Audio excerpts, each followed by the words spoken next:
Dysmenorrhea atau nyeri haid dapat menimbulkan beberapa masalah bagi individu yang mengalaminya. Masalah utama yang terkait dengan dysmenorrhea meliputi 1. Sakit fisik. Masalah utama dysmenorrhea adalah adanya nyeri haid yang parah.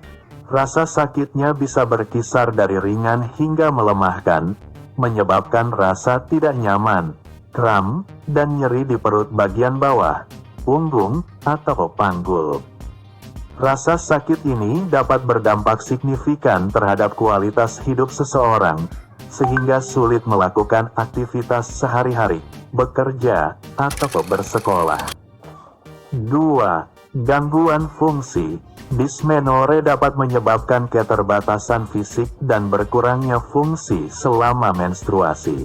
Rasa sakit dan ketidaknyamanan dapat menyulitkan Anda untuk melakukan aktivitas rutin, berolahraga, atau bahkan melakukan tugas-tugas dasar.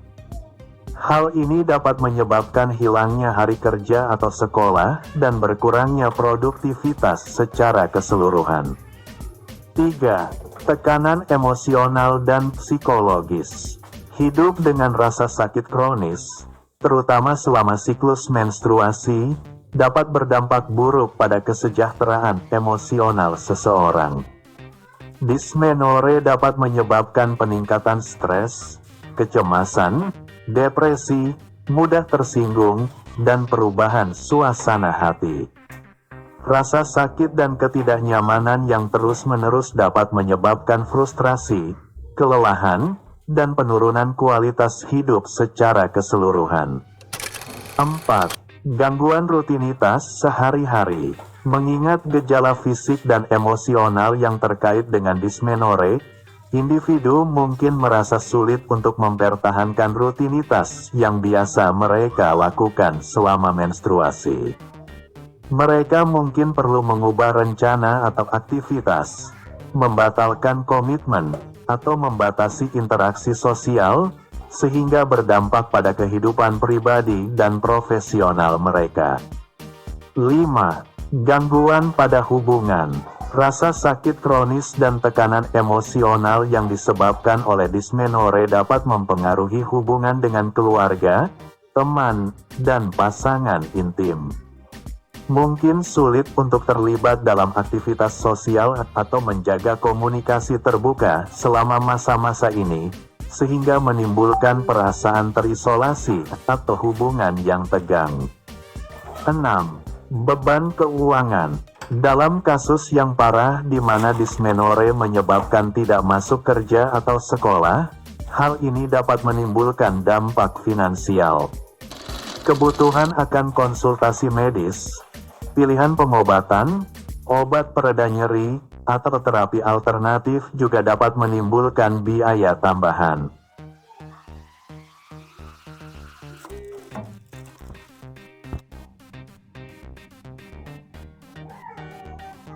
Penting bagi individu yang mengalami dysmenorrhea untuk mencari nasihat dan dukungan medis yang tepat untuk mengatasi masalah ini. Perawatan dan strategi manajemen dapat membantu mengurangi rasa sakit, meningkatkan fungsi, dan meningkatkan kesejahteraan secara keseluruhan. Tujuan perawatan fisioterapi untuk dysmenorrhea, nyeri haid, mungkin termasuk 1. Penata laksanaan nyeri. Tujuan utama pengobatan fisioterapi untuk dysmenorrhea adalah untuk meringankan atau mengurangi rasa sakit yang dialami saat menstruasi. Fisioterapis dapat menggunakan berbagai teknik seperti terapi panas, pijat, dan peregangan untuk meminimalkan rasa sakit dan ketidaknyamanan. 2. Relaksasi otot. Dysmenorrhea sering dikaitkan dengan peningkatan ketegangan otot dan kejang pada otot panggul dan perut. Fisioterapi bertujuan untuk mengendurkan otot-otot tersebut melalui teknik seperti latihan peregangan lembut, teknik relaksasi, dan latihan otot dasar panggul. 3. Peningkatan sirkulasi darah.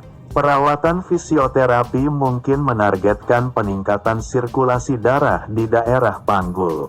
Teknik seperti pijat, pelepasan myofascial, dan olahraga dapat membantu meningkatkan aliran darah, menghilangkan rasa sakit, dan mempercepat penyembuhan. 4. Koreksi postur. Postur tubuh yang buruk dapat berkontribusi terhadap peningkatan rasa sakit saat menstruasi. Fisioterapi dapat berfokus pada perbaikan kelainan postur, seperti kemiringan panggul yang berlebihan atau ketidaksejajaran tulang belakang, untuk mengurangi rasa sakit dan ketidaknyamanan. 5. Pendidikan dan manajemen diri. Fisioterapis seringkali memberikan edukasi tentang modifikasi gaya hidup, seperti olahraga, nutrisi, dan manajemen stres, yang dapat membantu individu mengatasi dismenore.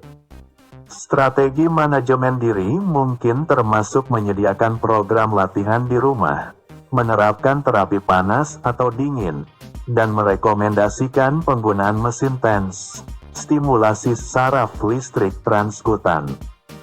6. Pencegahan. Fisioterapi bertujuan untuk membantu mengidentifikasi dan mengatasi faktor-faktor yang berpotensi berkontribusi terhadap dismenore untuk mencegah terulangnya kembali. Hal ini mungkin melibatkan penilaian dan penanganan ketidakseimbangan otot panggul, masalah postur, atau kondisi muskuloskeletal yang mendasarinya. Penting untuk dicatat bahwa tujuan spesifik pengobatan fisioterapi untuk dismenore dapat bervariasi tergantung pada kebutuhan unik setiap individu dan penyebab nyeri yang mendasarinya.